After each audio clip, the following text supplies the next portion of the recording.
Hey everyone, since I got some requests to show my Maxi Swift, I'll be doing a small tour of the plane.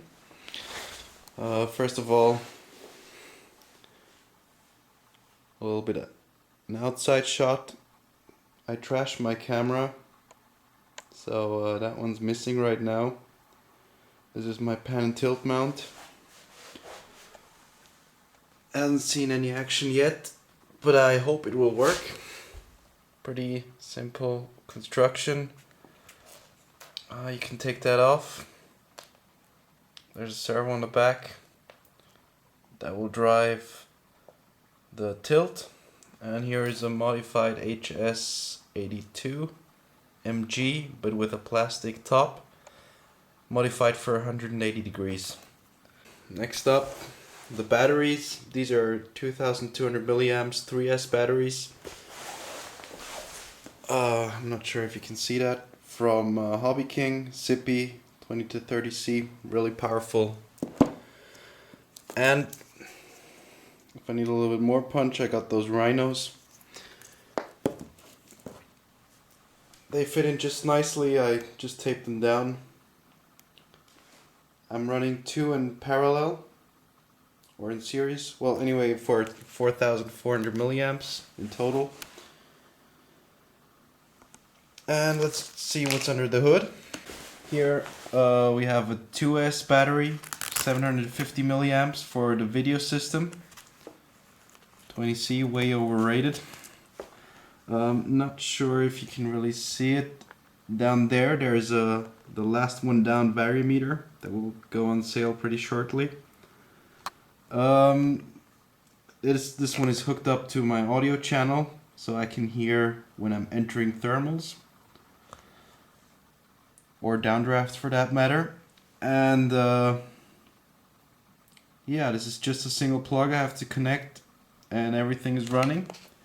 This little thing right here is a linear power supply from Range Video for 10 bucks. It's a step down to 5 volts. My whole system runs on 5 volts. And it's exposed because to drain some heat. Okay, now some of the modifications I've made for radio range. Here you can see the receiver. It's a multiplex RX9 synth double super IPD. Really expensive receiver. It's about 120 euros, or almost 200 bucks. The antenna runs out the right side all the way out to the wingtips over there. And here, as you can see, where I started the extension to 4 meters and 4 centimeters. So this is the remaining antenna wire. It's a pain to handle on the ground, but once it's in the air, it's not really a problem anymore.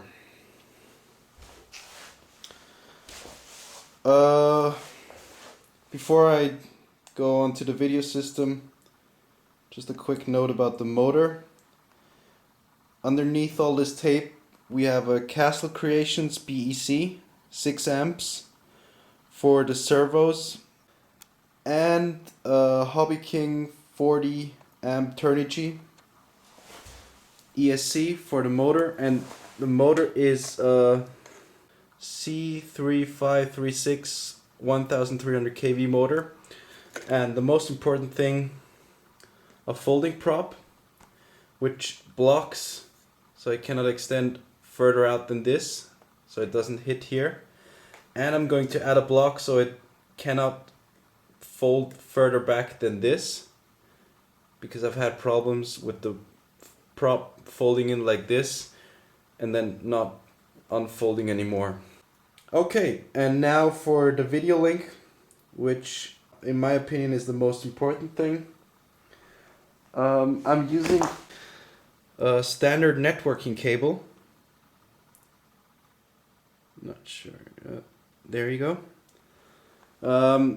It has 4 wires inside, 1 ground, and an aluminum filter or a shield.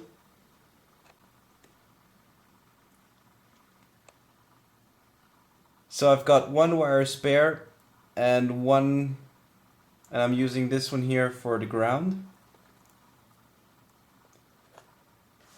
And I'm running that cable from inside here all the way out to the other side. And on the wingtip I have a 2.4 gigahertz 500 milliamp from Range Video with a modified antenna. Basically it's just a plastic taken off and replaced with a shrink tube. And that is held in place using a Velcro.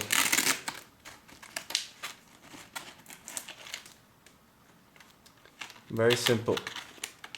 Much better than taping it down, by the way. I lost it twice before I switched to Velcro. Okay, and that's about it.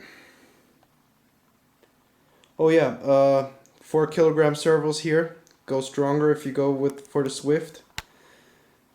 And they're mounted on top, contrary to the instructions, which require you to put them at the bottom. But if you mount them on top, they are less likely to be damaged. One thing you have to note when mounting them on top is that you cannot fully put inside these hinges. You have to leave the front part sticking out, and to compensate for the less contact, I've added some glass fiber. There's also some glass fiber reinforcements around here, around the motor mount. The motor mount was rebuilt completely by one of my buddies. It was made from plywood instead of the plastic they give you, because the motor is way overpowered and it will probably just break the plastic. I haven't really tried, but better be on the safe side. Okay, that's about it.